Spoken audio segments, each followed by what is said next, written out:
So thank you so much, guys, for being here and for taking the time of your busy schedules to answer a few questions for the people in the Way of the Psychonaut here in South America. Just want to tell you that they've been really loving the course and they had a few questions they want to give to you. So thank you for being here. Well, it's a wonderful time. I understand this is the first time in here in South America that you are doing the Groff legacy training. Yes, right. So it's very exciting. Thank you so much. Thanks, Dan. I guess I don't have to say my name. My name is Stan Groff. Many people probably know me from South America. What they probably don't know that about 2 years ago I had a stroke. I am not paralyzed by it. I also didn't lose any mind. Your mind is good. But I lost the center of speech. So I had some difficulties for pronunciation and so on. And I have here my sweetheart, you probably don't know. This is Brigitte, my wife. We have known each other probably over 30 years, but we got married about five years ago. And so I'm bringing her here and she is going to help us. Yes. Would you like to introduce yourself? People know. Thank you very much for being here, Brigitte, and helping. Thanks a lot. Thank you. Yeah, we said, I always say Stan knows everything, but he cannot find every word. And I find every word, but I don't know everything. So we make a team together. Great. Thank you so much, really. Okay, I understand you have some questions about us to ask. Yes. Okay. So the first one is from David, and he was saying, which psychedelics are safe for people with high blood pressure, given that this is quite common? You know?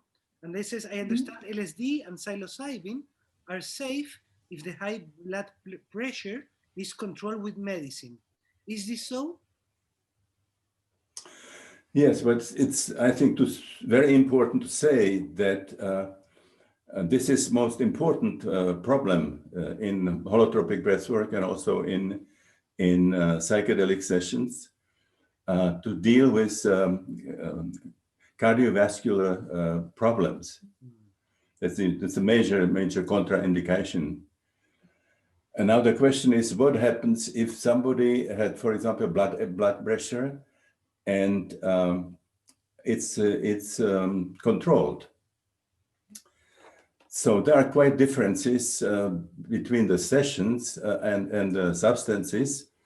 For it's much safer to have, for example, LSD and psilocybin than we have in mescaline. Mescaline, we usually don't want to go over like 800 milligrams. 400? Yeah. Was it? How many? Yeah, because some people died when they had 100 milligrams. Is it? So even there, if it's the big dose behind 100, 400. 400, not 800. 400. 400. Then to be very careful. Now, even if this LSD and psilocybin is controlled, we like to ask how high the pressure was before it controlled. If it was very, very high and there were some complications and so on, that we also probably would like to ask a doctor about it, about the cardiovascular situation. Now, the problem is with another category of substances, and that would be MDA, MMDA, MDMA, 2CP, STP, those and that have the Amphetamine. amphetamine. Yeah. Amphetamines. I mean, Those are very, very dangerous. And people who don't have good heart, they have, particularly if they increase somehow the dosage, some of them died. So we have to be very careful with MDA, MMDA, and this STP, all of those. that whole category. Now, on the other hand, what's very safe, probably most safest of the psychedelic substances is ketamine. Ketamine. For example, it doesn't increase any blood pressure. It also doesn't block the breathing center in.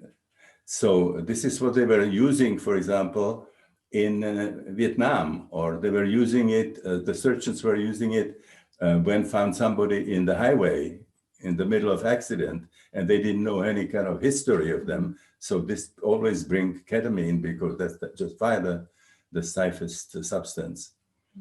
And in surgeons, they were using up to large dosages intravenously.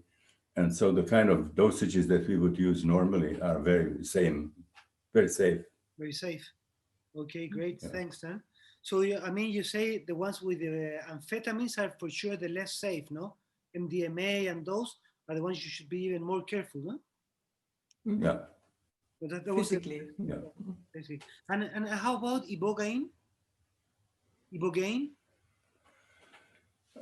Ibogaine, there are some again situations that might be problems with heart. So you might know a good heart situation with ibogaine. Yeah. Okay, great, perfect, thanks. So, for example, people who were doing it,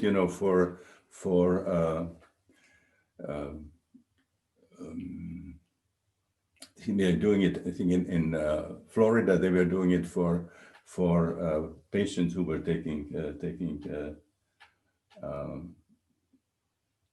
For addiction, I think. For addiction, they use it. for addiction, yeah. addiction. So they were using it, and they were always controlled about what the heart is like. Okay, great, perfect, thanks. It's not as bad as the MDMA and that category of amphetamine, but I would still be careful about it. And this is even if the person is taking medicine for the high blood pressure, no? Even if it's medicated, still you should be very careful, no?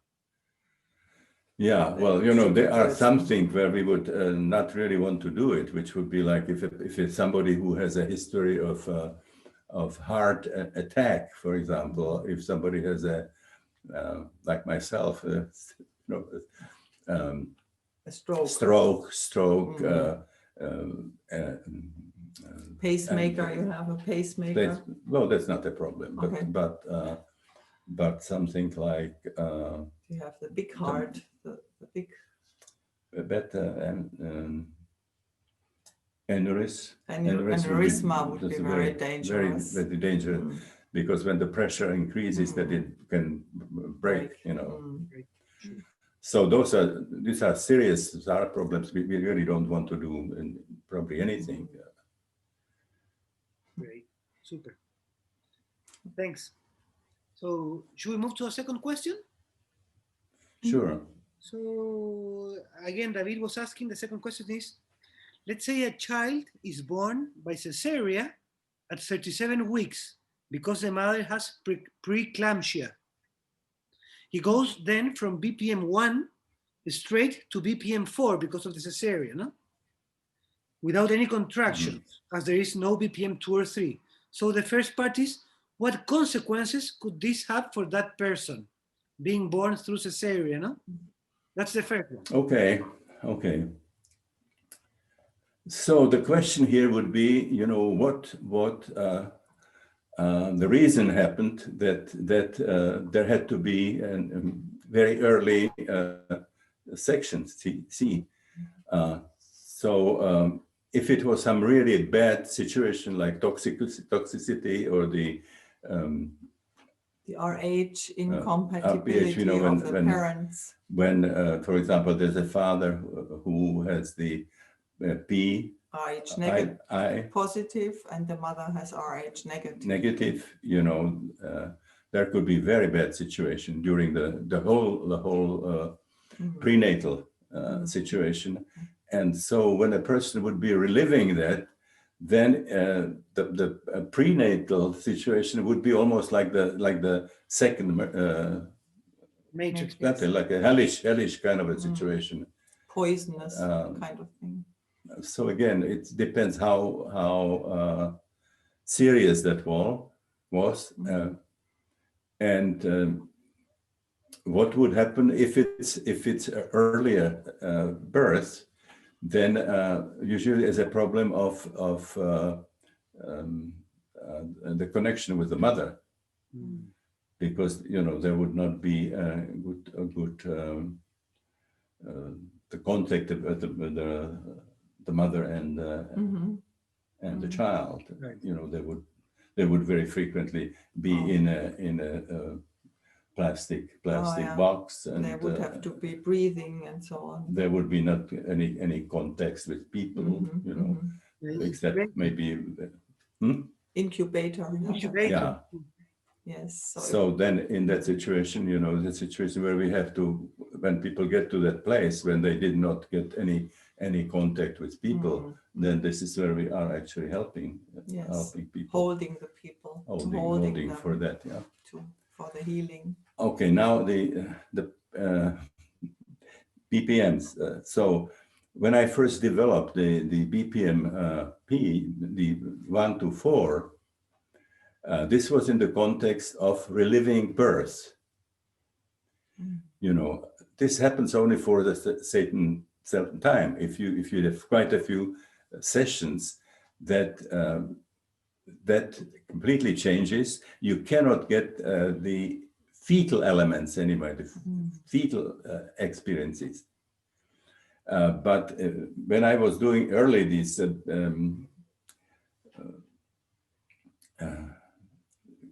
the matrices? The matrices, yeah, they were a combination of the fetal experiences. You can see actually the baby, and it was combined with mythological images of all kinds, past life experiences and so on. And initially, I thought it just somehow created out of the birth experience.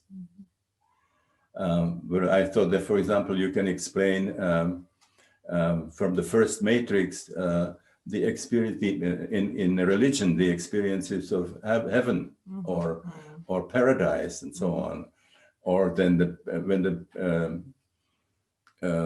if it moves from the first to the second matrix, it's like from religion, it would be like loss of paradigm. And the second matrix were very much like hell, and they were actually frequently images of hell. And then this is like suffering and not being able to out of it, you know, eternal suffering and so on. And when it was moving to the third matrix, there was still suffering, but there was a possibility of getting out of there. So from religion, it was more like purgatory. You know, you suffer, but you will get out. Things get better outside. And then when you get into the fourth matrix, you know, that was the experience of death, rebirth, experience of beautiful images, sometimes seeing deities with light and so on. It makes a lot of sense to me that all these things could be actually derived from birth. But then later, when you continue, then the fetals don't come. But the images, you know, the transpersonal experiences and the mythological images then come back. And then we found out that this actually is a reflection of archetype astrology. The archetypes. So even if you don't have in your breath experience or the LSD experiences, you can still have some of the mythological elements that initially were mixed with the stages of birth. Perfect. So we had actually in Canada, we had The question,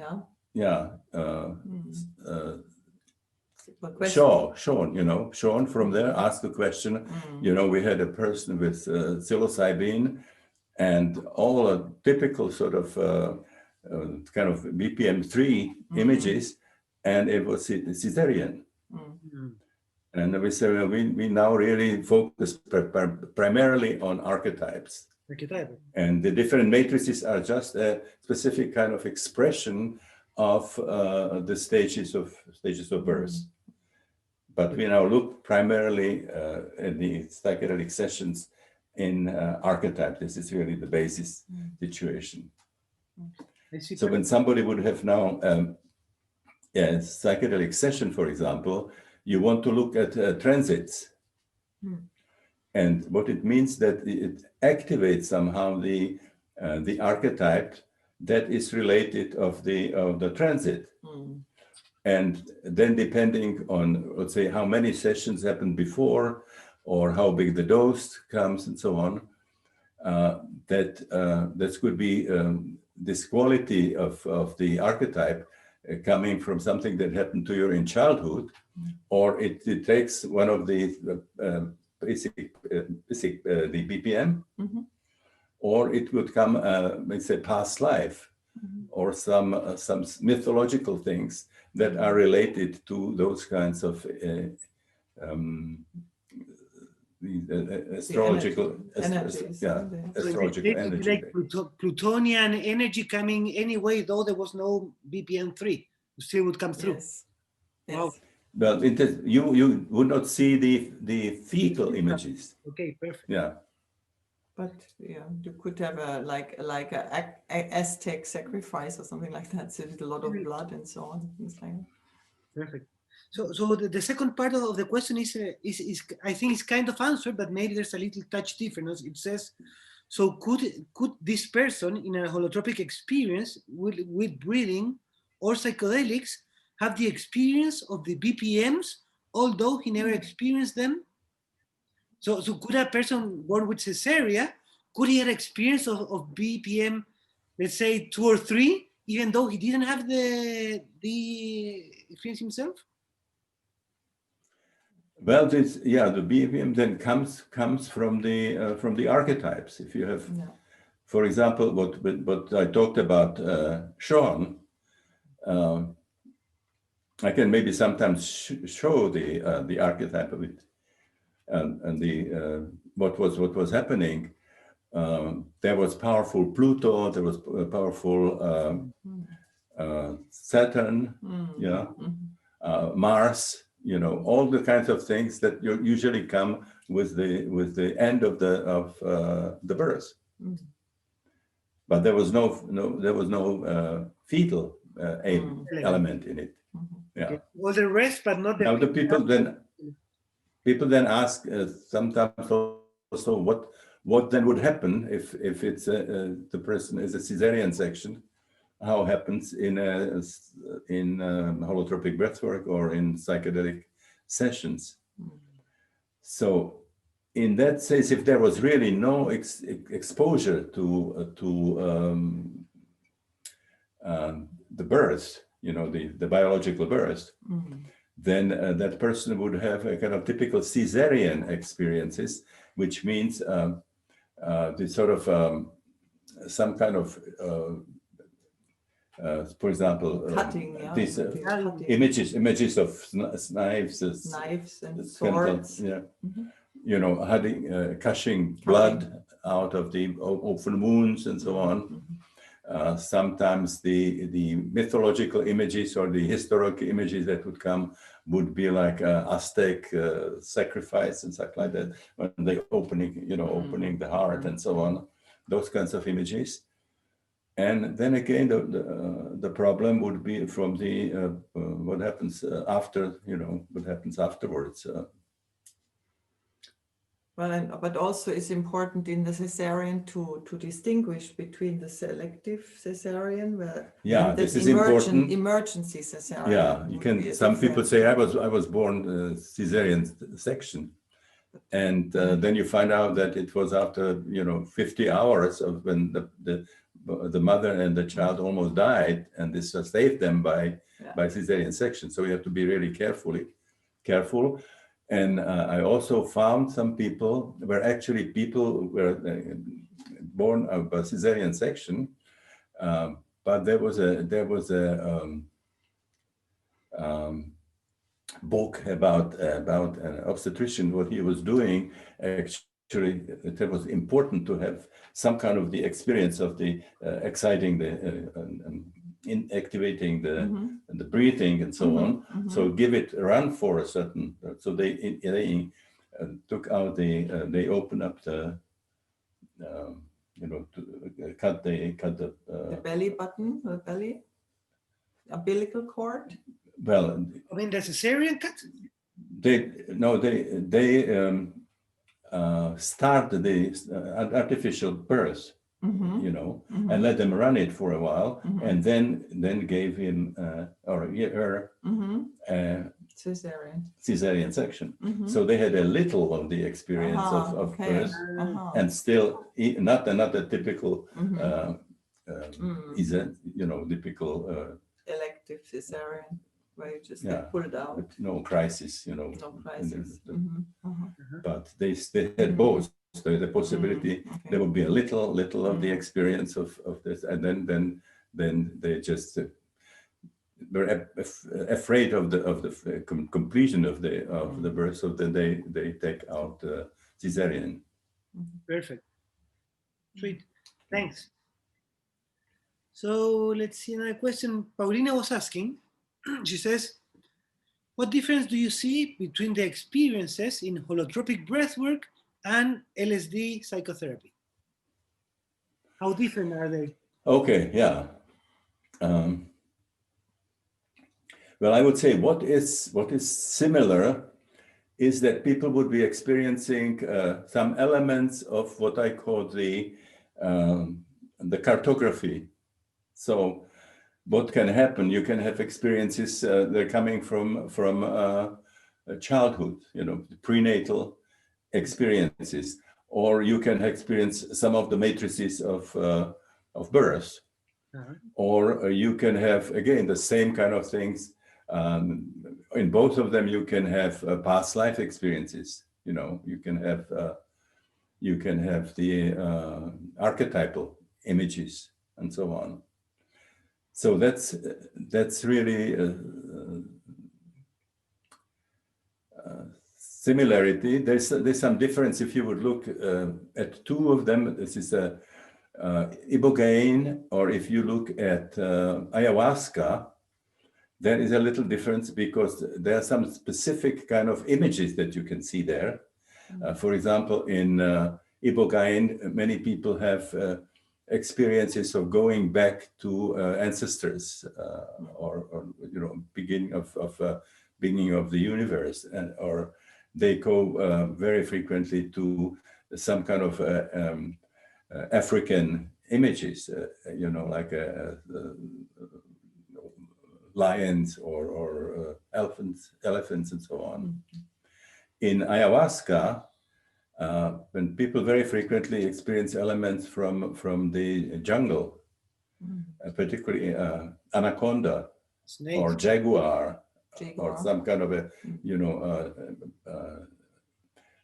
dark people from indigenous people. Yeah, indigenous people, So anyway, so basically, by and large, we would go through the different kinds of parts of the cartography. But what's the difference is that certainly LSD and psilocybin, but particularly mescaline, they would be very powerful experiences of colors. Images. Very rich Sure. colors, particularly in mescaline, was very, most of the initial things were also about painters, Paintings. So they're more interested in looking at what painters would be doing. They didn't find out that there was any spirituality there, or they were not asking about any possibility of healing. They were just basically in the early stages, in the 30s, they were just looking all about the images of The colors. mescaline, because it was so unbelievable colors, So that is some difference. People have certainly images from MDMA, but for many people, it's more like a kind of a very vivid idea. More like insights. Not the kind of mescaline kind of images and so on. So some people really relate this holotropic breathwork more with MDMA than any of those like mescaline, psilocybin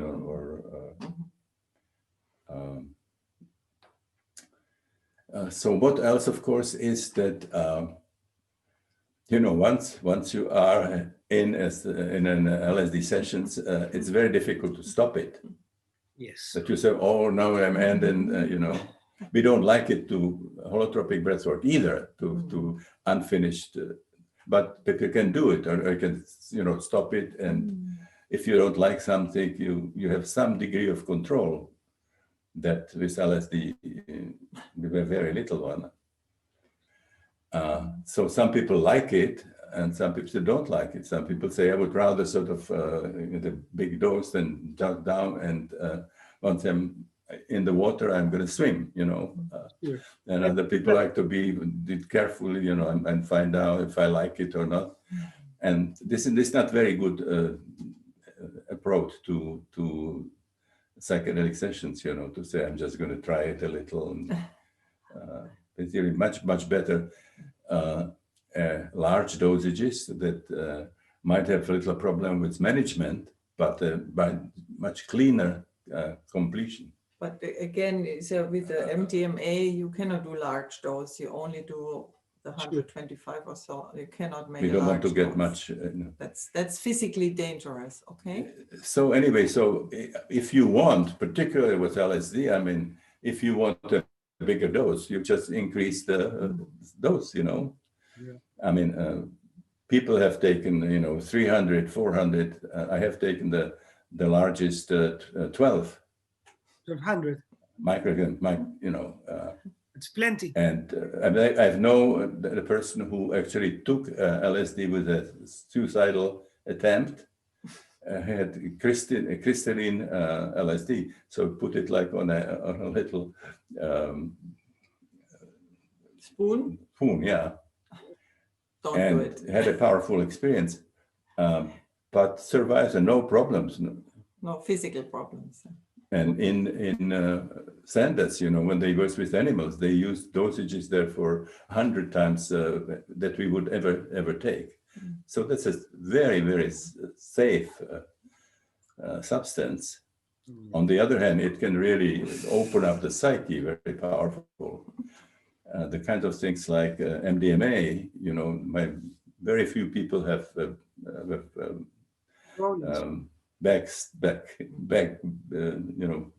It's more bad experiences. Yeah, it's more gentle, but way more gentle. But physically, but it's more physiologically dangerous. that is a major problem.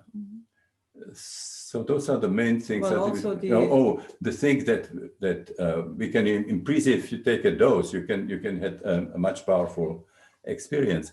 Whereas with psychedelic, if holotropic breathwork, if people think that they get much deeper experiences, if they start like an athletic kind of heavy, Breathing. how they start dreaming and so Breathing.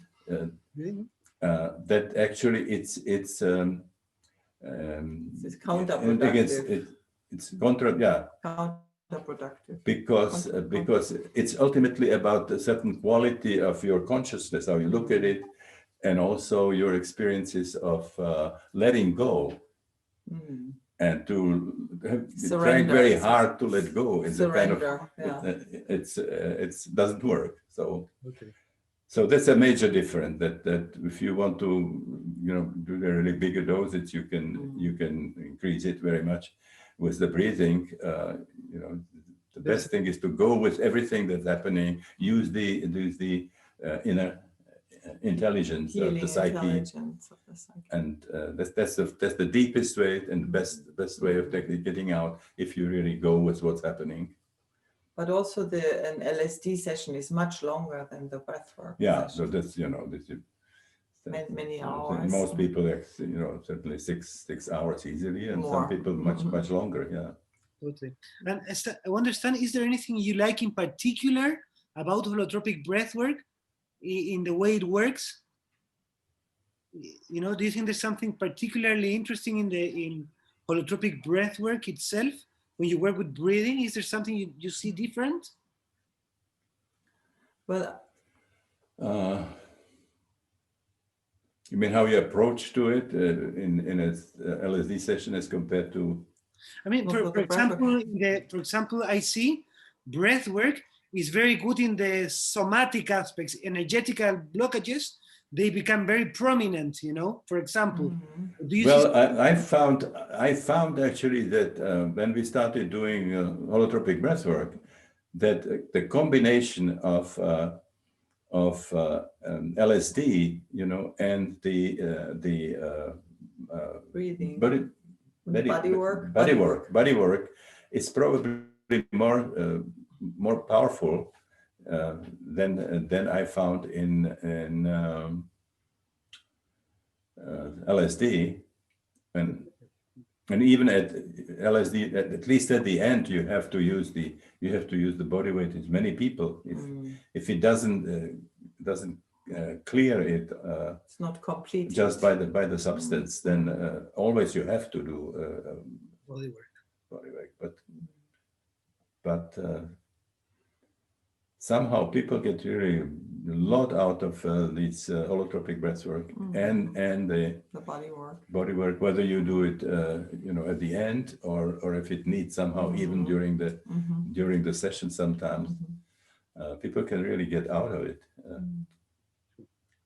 Thanks. I would like to add something. I think it's what is really wonderful about the holotropic breathwork is that people, if you take a psychedelic experience, they sometimes can think, oh, this was the medicine, this was the drugs, let's say. But when you have the breath work, I mean, it's coming from you. So I think that's a big gift from the breath work, that the people can see these experiences are there in the psyche. They can be accessed by even simple breathing.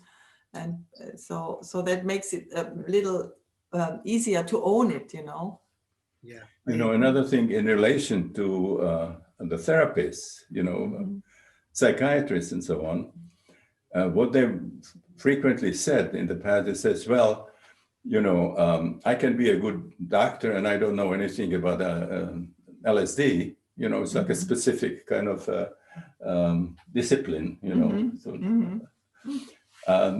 When we started doing breathwork, we said, you're really not a great psychiatrist if you don't know what happened in your psyche when you start a little more breathing.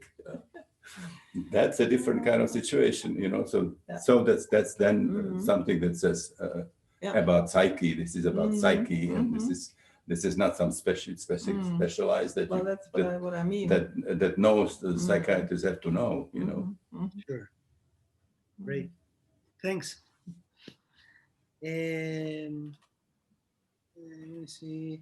Okay, Paulina was saying, is there a difference in the perinatal experience of the person if he was born one person, one child, or if you had twins or 3 or even 4 brothers? That's great. That's a great one. Yeah. And now I think the first thing that we have to say that if somebody has twins, then you would have that experience. You know, it's there, not just one person, but two. You can experience the twins inside, and some even experience having kind of sense of connection somehow with the with the other twin and so on. And it's particularly if they are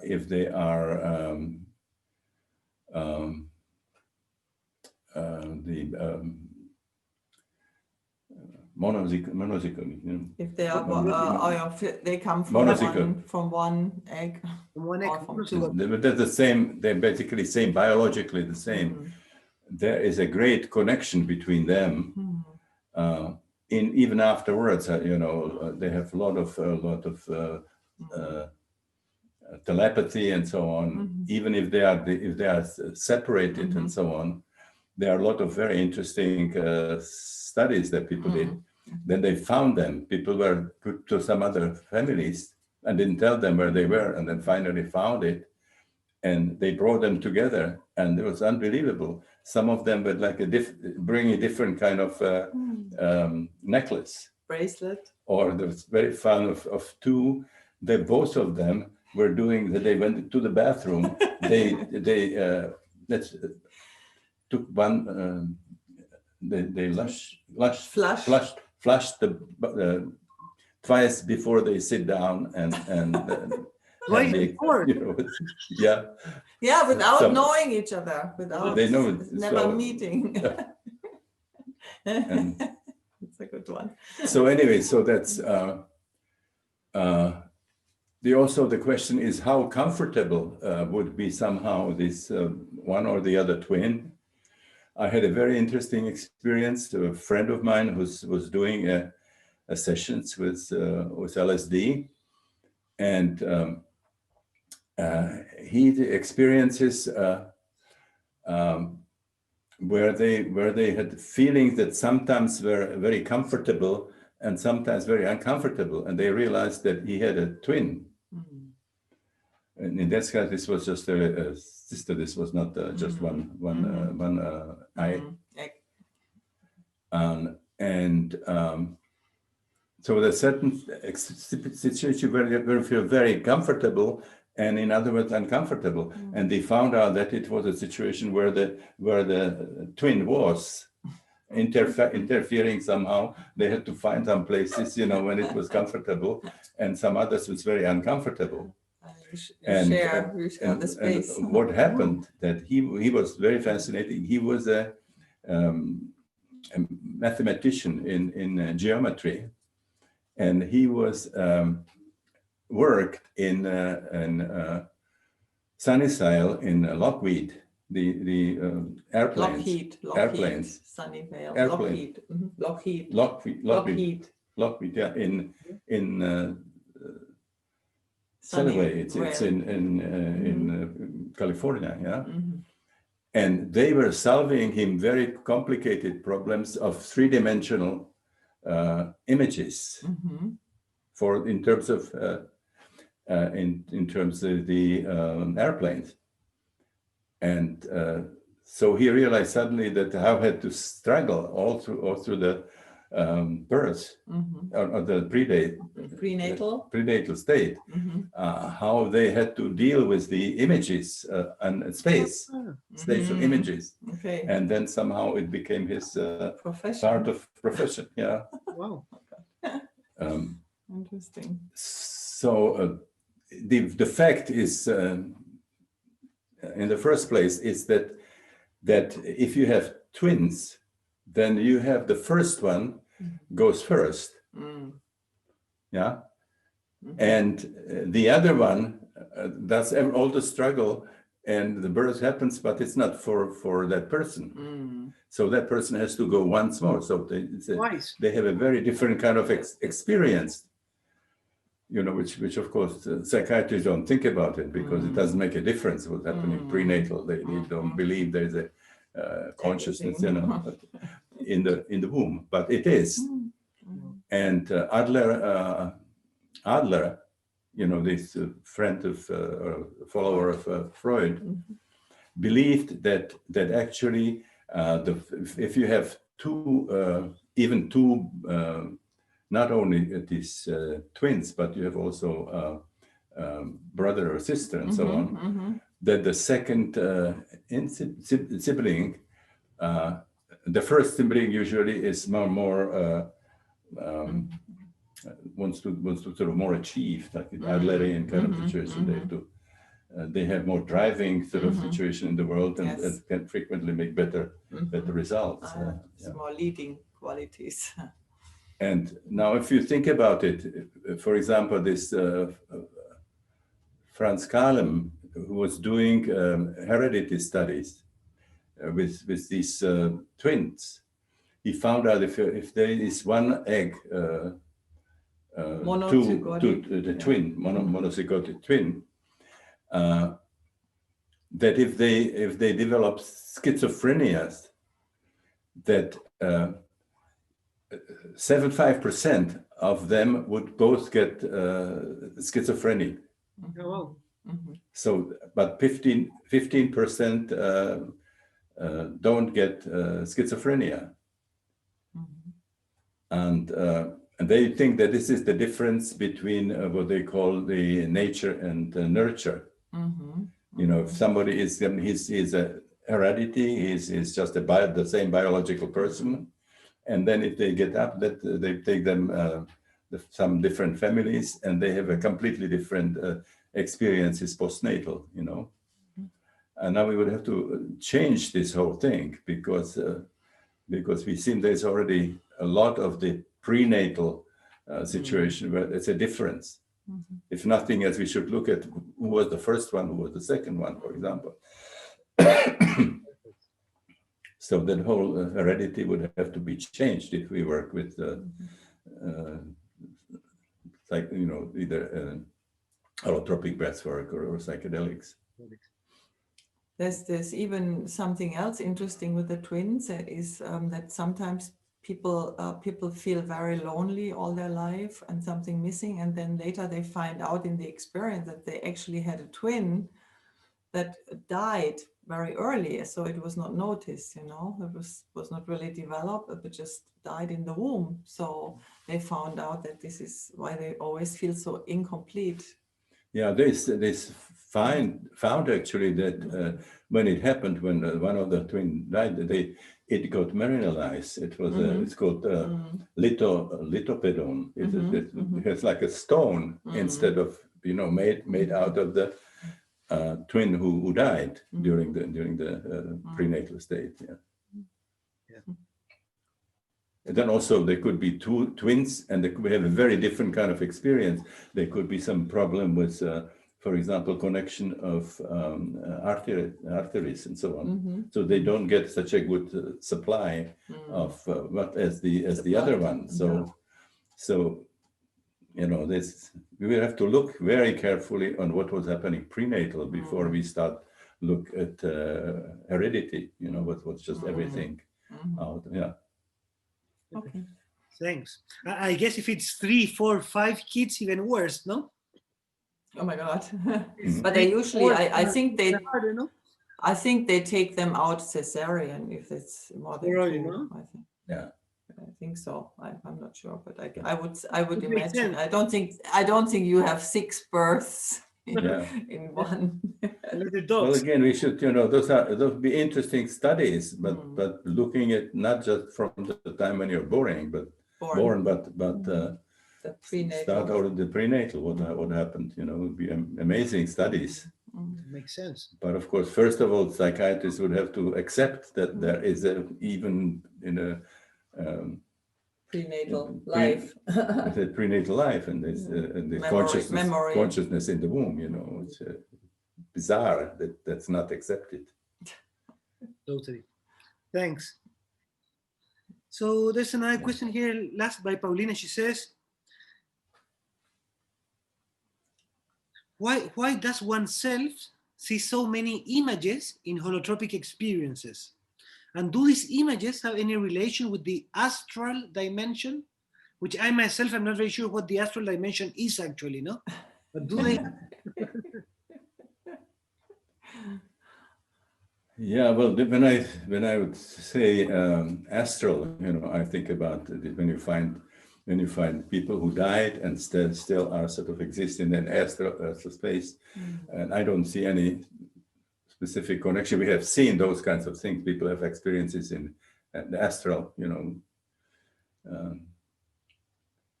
actually, one of the impossible happens. There's this one who one of my clients said that in the LSD session had gone into the astral realm, and then there were ghosts who were sort of asking sort of messages to him, and that you have to look at this. He says, could you please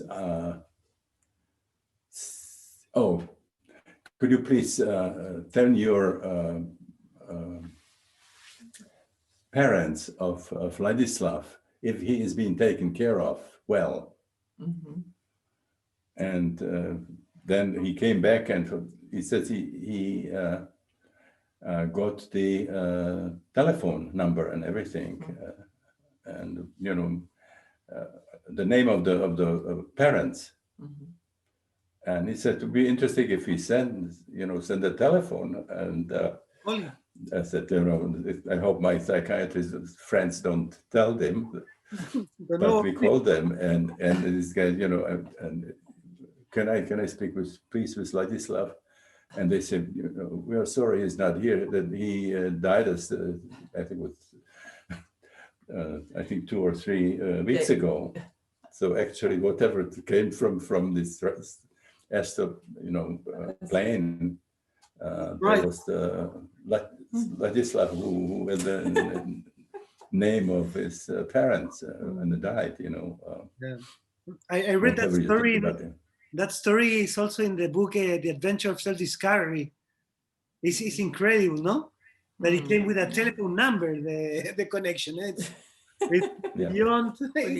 Pretty good. Yeah, I would have to talk a little more articulate, but no, it can. You can find it. You can find it in the impossible. In the possible, yeah. Yes.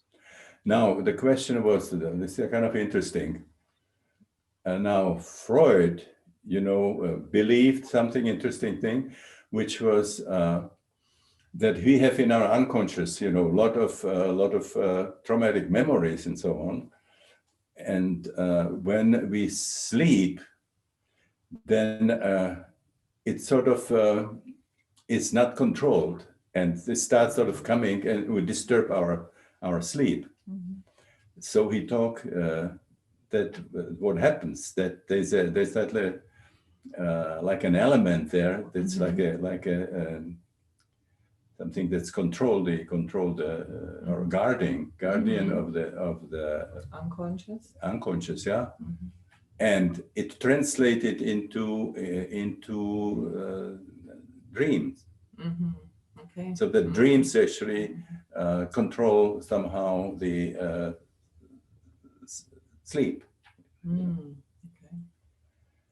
And very similar happening. For example, there's a different close connection between dreams and holotropic sessions. So I've frequently seen that the persons who come to the training, they had sessions in a dream, and they have sessions in the holotropic session that was from the dream from the previous night. And then if something is unfinished, then very frequently then the dreams afterwards can complete it somehow, or continue working on it and so on. So again, I believe those are sort of traumatic kind of experiences, and if you start breathing, that you can bring them and you can resolve them. And something similar was also happening with the RM REM, movement. you know, when you have the movement. So they found out when you have these REM dreams and the movements that it's at the time when you are having dreams. Yes. And again, it's very interesting how it protects, you know, the sleep. Then they try to not only to do deprivation of sleeping, you know, but also interference with REM. Yes. That they were there and watching people, you know, and they would when they have REM, they turn them, wake them up, so they never have dreams, and they can go into a real breakdown, you know, into, you know, they would talk like almost like a psychotic, which it wasn't, but Sure. you know, it's a very, very powerful breakdown if people cannot work with dreams. Sure. And so what you clear it is very much in psychedelics and in holotropic breathwork, because those kinds of things that normally would disturbing you, you can sort of get it somehow out of your psyche. You know? And that's why we would see so many images also. Images would be a part of this processing. Yeah, I think this, you are basically cleansing somehow the psyche when you have, because those are mostly some either traumatic experiences or very strongly charged. Sure. Perfect. Thanks. Was there anything more in it? No, that's it. Perfect. Thanks. And then I have another a bit different question from Matthias. He was wondering, how does our Occidental mind, which is usually very centered in thoughts and cognitions, be affected by holotropic experiences? Now, our way of seeing the world in the West, no? How I understand. Experiences? Between the Oriental and Occidental, yeah. Occidental. The Occidental mind framework, no? Now you see, well, it's interesting what happened, like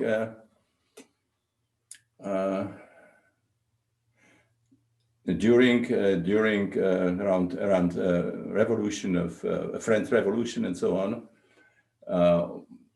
What we call the industrial and society and scientists revolution. So what happened, and also in England and France, you had suddenly a new discoveries, technological discoveries. For example, the press, the steam machine and stuff like that. Yep. And they started turning it into inventions in, you know, first train and you know, all kinds of discoveries. And there was like a great exciting about what we can do. You know, now we are sort of intelligent people.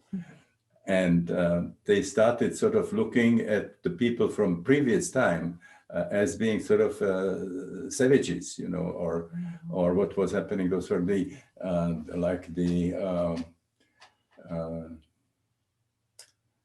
primitive, like primitive. Primitive, we call it primitive, like a child, like a childish of the history, you know. Now we are sort of grown up adults, and so there was great hubris, you know, about it. And actually, in Paris, you know, for some time they were renaming Notre Dame into the Temple of Reason. And so everything that was mystical, you know, was like a primitive, was coming from the you know, primitive cultures. Archaic. You know, we are now we are now, we are now an grown up. grown people, Grown up people. And now what happened is that this was like what we say, as the baby sort of take out of the water, bath water, putting out the baby with the bath water. Yes. So. And that was a problem,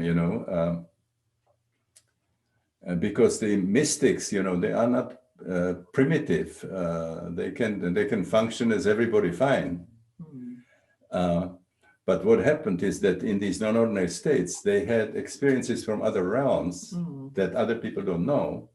And so they to integrate somehow in their own world. Very much like in the 15th century, when there was this in America. Suddenly, the Europeans have to suddenly bring a whole new understanding of the worldview, So we have now very, very difficult way sort of returning and get some of the things that was really great in before this.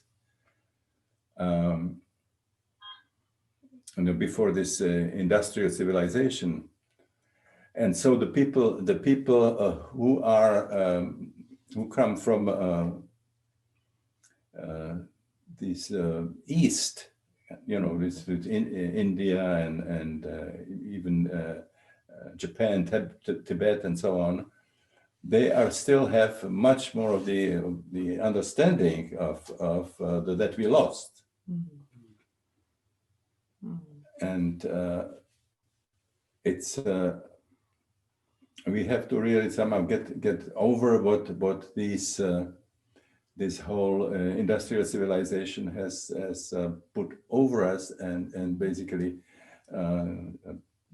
pathologized for us.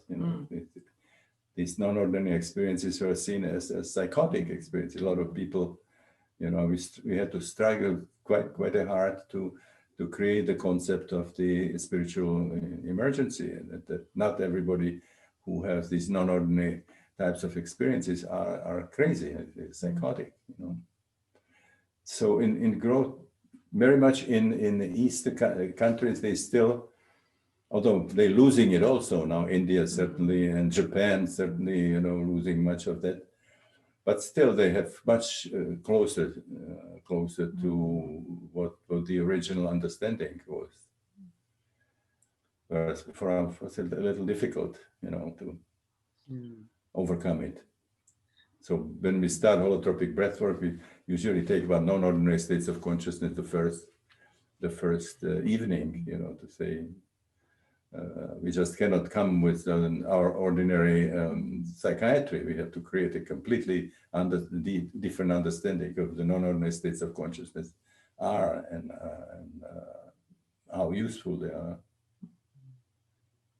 Well, what I try tell the people in the workshop when we start is like we mostly used to live in our heads. And it's very difficult to get out. It doesn't mean that the head is bad. I mean, it's very great for taxis and so on.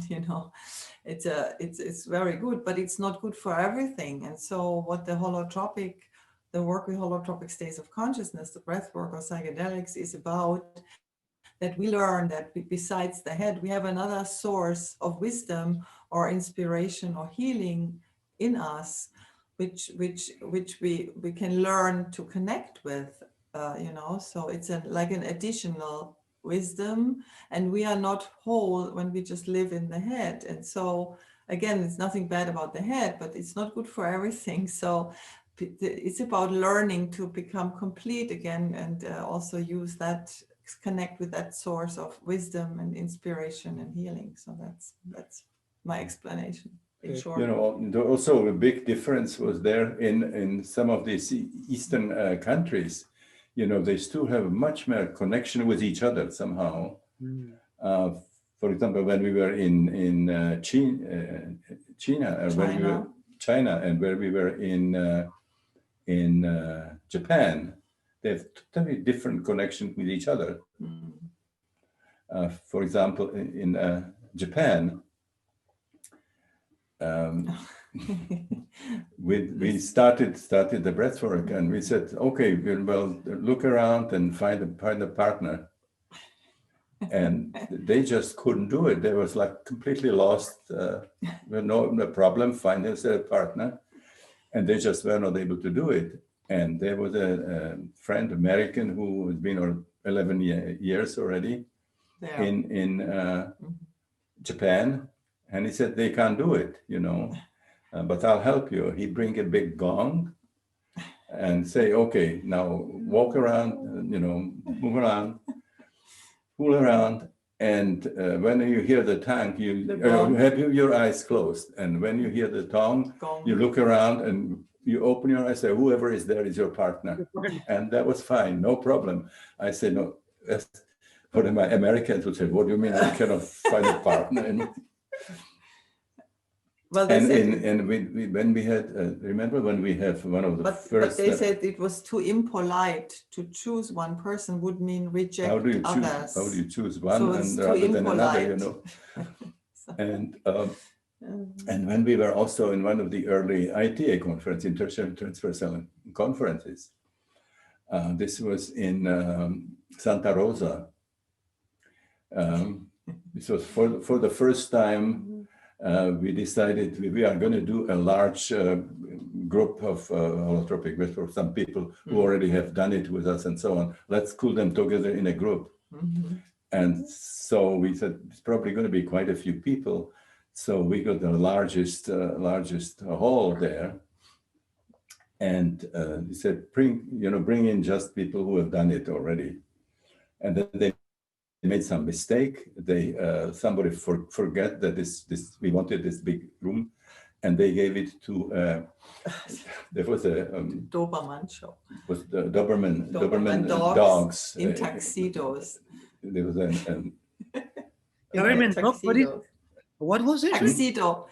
It was a Doberman show. So they had, do you know Doberman dog? No.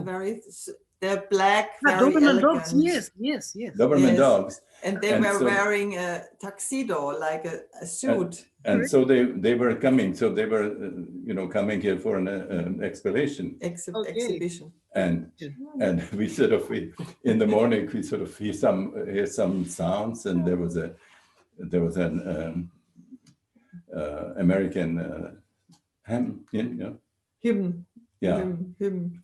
National hymn. And we said, what's happening there? Very light, And we look out, and there were these dogger, and they were sort of walking around on his knees. On the lower leg. And they had some kind of a tuxedo. Tuxedos, they walk this. Like people with a tuxedo. And you know what is tuxedo? Tuxedo. Yeah. And so anyway, so they gave it the whole, and so we get the smaller one, and they also forget that everybody should have had it already sessions before. So now they are taking it. We had like 350 people on a relatively small hall, with no experience. But we were sort of, 55 Japanese came. And they did not want any space in between. So that safe our day, they saved because they all ended a lot of room. Everybody in one corner, so that the others had a little time, they can move. More space. So they were all together like this, So we got more space for the others. But the fascinating thing, I have to say that the people are really the facilitators very, very narrow, the place there in the hall, and hands were sort of moving around like this, and so it seemed to be moving into other people's space. But it was like when you see a flock of birds flying, or the herrings when they move, they sort of it's like a one collection there. Yeah. Nobody got hurt. They didn't interfere with anybody. They just sort of moved like that. It was quite an interesting experience too. Not to be repeated, but it was interesting. But it worked anyway. Yes. So anyway, where did we got? Did we left out something? No, I think this question may be answered. Yes. Um, okay, so should we go? You've taken a lot of time, but can we take one more question? Maybe is that fine for you guys? One more, no? Okay, One so more? see what it is, yeah? Yeah. Mhm. Yeah, one more says, okay, have you find any possibilities for working with holotropic states with someone that is in a psychosis where they cannot distinguish internal from external reality? I understand this is a main contraindication, yet wonder if you conceive any possibility for working with this kind of people, you know, that they cannot distinguish out and in a psychotic break. Can you still do some holotropic work somehow? Mhm.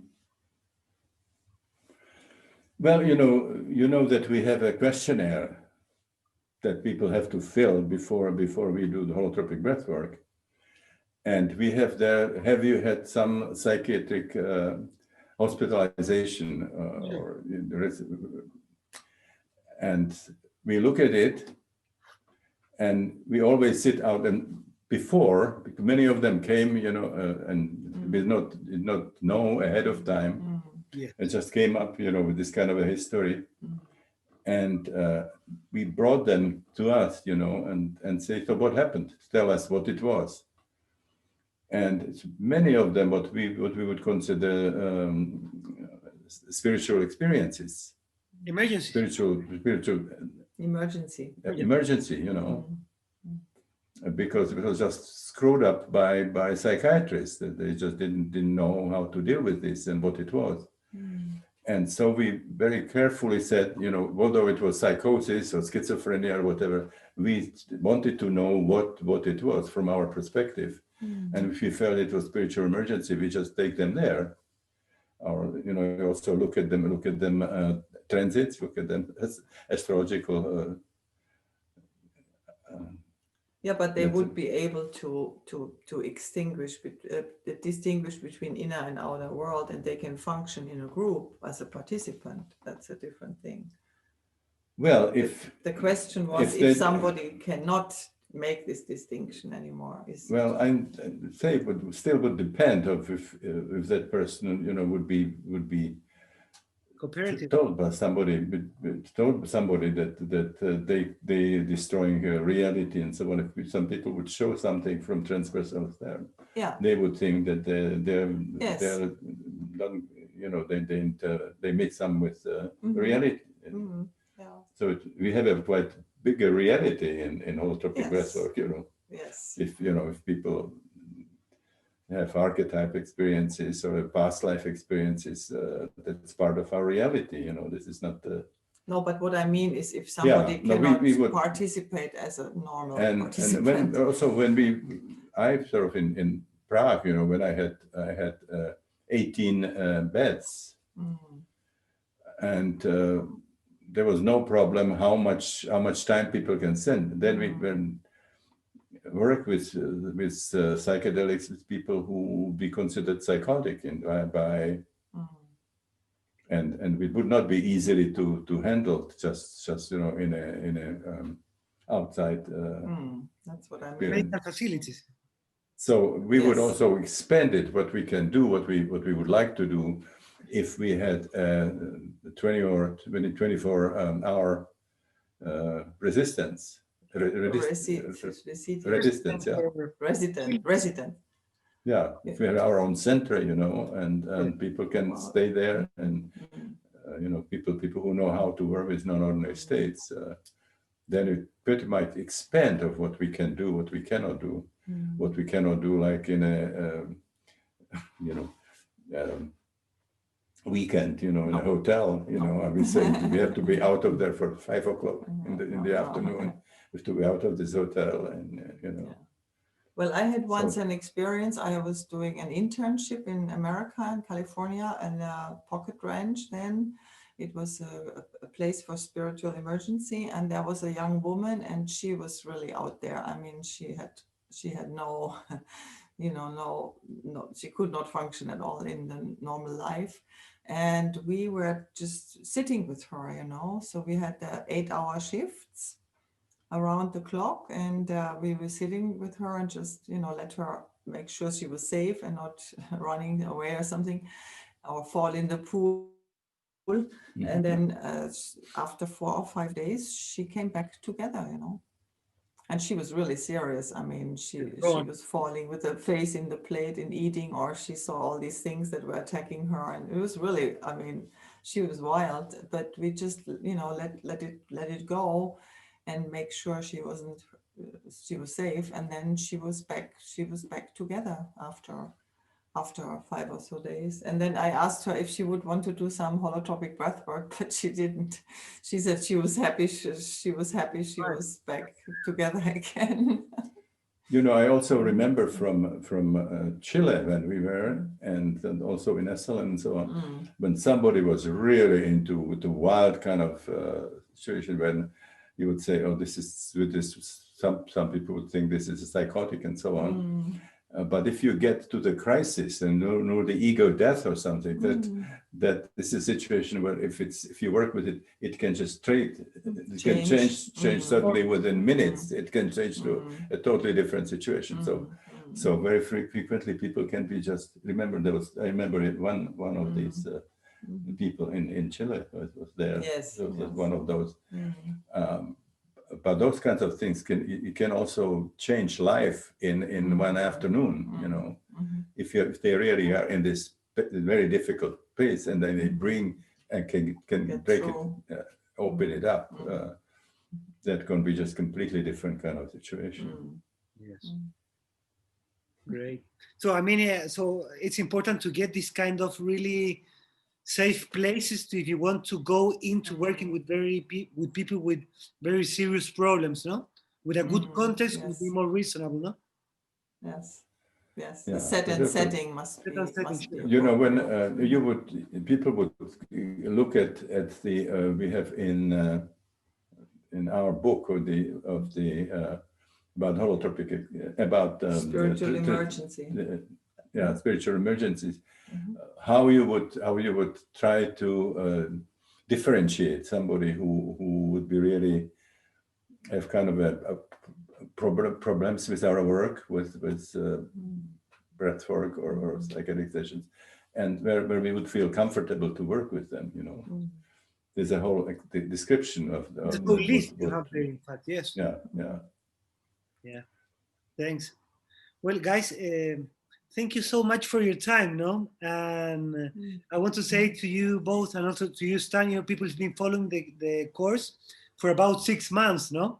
And we have received many comments that they really love your work. And thank you for all your generosity, you know, and for all the work you've done. And also, again, for taking this time from your very busy schedule to answer these questions, no? So really, thank you so much, you know, for everything. Well, you know, we said that we have this new training, this Grow Legacy training, and I would say actually that the best that it's covered now is in South America. Yes, it's in both the Spanish, you know, you and also Alvaro in Brazil. I mean, those we're just so excited that you are on your own, you know. Well, and we are also, thank you so much, Javier, for making that course available in Spanish. That's you and Paula, you have really worked so hard. I mean, this has been, it's really thanks to you and Paula that this is available. So it's a honor to be able, no? And you know, and we are so happy because that it all Stan got recorded before that stroke. So wonderful. all the beautiful knowledge is there, and it will you know be there forever, and that's so great. So yes. Well, I told her that it was amazing, you know, what happened just before the stroke. That I had a really wonderful work with Tim Ferriss, which you have, which we covered everything about my life and my work.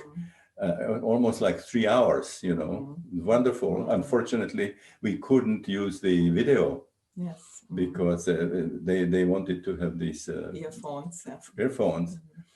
So that was done just before the stroke.